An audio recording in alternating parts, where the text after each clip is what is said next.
Layers of knowledge. जब भी आप कोई काम ध्यान लगाकर बार बार करते हो तो आपको पता नहीं चलता, लेकिन सबसे पहले आपका दिमाग नोटिस करता है कि काम की सफलता के लिए कौन सी कंडीशन जरूरी है, यानी कौन सा डेटा इंपॉर्टेंट है। फिर जरूरी डेटा के पैटर्न्स बनाकर रिकॉर्ड कर लेता है। दिमाग इस काम में एक्सपर्ट है, कई हजार वर्षों से करते आ रहा है। पहले इंसान जंगलों में आसपास की परिस्थिति देखकर जहरीले खाने और खतरनाक जानवरों के बारे में अलर्ट हो जाता था। इसलिए आज इंसान का दिमाग एक अच्छी पैटर्न रिकॉग्नाइजिंग और माहिर प्रिडिक्शन मशीन है। जैसे एक्सपर्ट हेयर ड्रेसर्स जो सालों से महिलाओं के बाल काटते और छूते आ रहे हैं, उन्हें बालों की चिकनाहट से अंदाजा लग जाता है कि क्लाइंट प्रेग्नेंट है। या एक्सपर्ट ड्राइवर को 200 मीटर या 300 मीटर दूर से ही अंदेशा हो जाता है कि आगे कुछ गड़बड़ होने वाली है।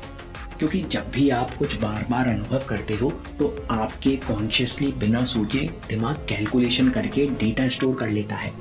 बाद में ये नॉलेज एक्सपर्टीज के रूप में प्रकट होती है। इसका एक और दिमाग हिला देने वाला एग्जाम्पल है सचिन तेंदुलकर और वेटर की सलाह।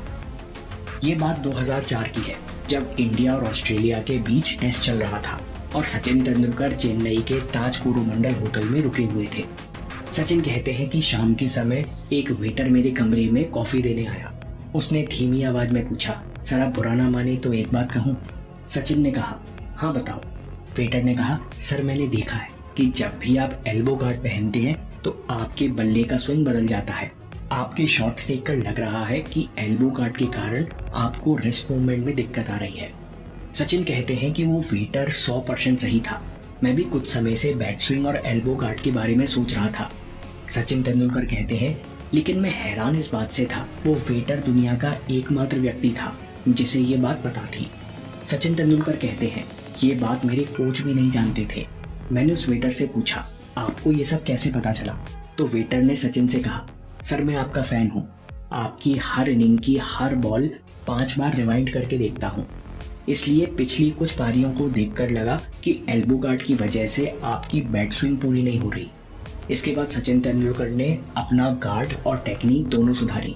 शायद ये मुलाकात उनके लिए टर्निंग पॉइंट साबित हुई होगी। 2003 में उनका टेस्ट एवरेज 17 के आसपास था, वहीं 2004 में उनका एवरेज 57.18 पहुंच गया। दोस्तों ये पावर है ऑब्जर्वेशन और रिपीटिशन की।